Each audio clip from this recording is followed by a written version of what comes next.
துணிப்பாய் என்றும் போற்றுவோம்.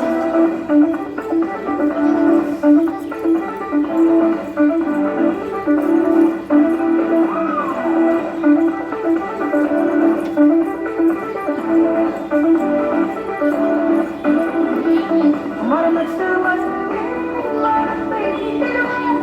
மரமட்டு மண்ணின் மரத்தை கூட்டிடுவோம். பசுமை சேர்க்கும் பாதையில் பயணம் செய்வோம். பாறை காக்க பணிவுடன் கொள்வோம். காற்றை காப்போம், காற்றை வெல்வோம். கனிவை விதைத்து நல்வழி சொல்லுவோம். காற்றை காப்போம், காற்றை வெல்வோம். கனிவை விதைத்து நல்வழி சொல்லுவோம். பசுமை காப்போம், பூமியை ரசிப்போம். புதிய நாளை நாம் எல்லாம் சேர்ந்து படைப்போம். மரம் வளர்ப்போம், மரம் வளர்ப்போம். மகிழும் துணிப்பாயை என்றும் போற்றுவோம்.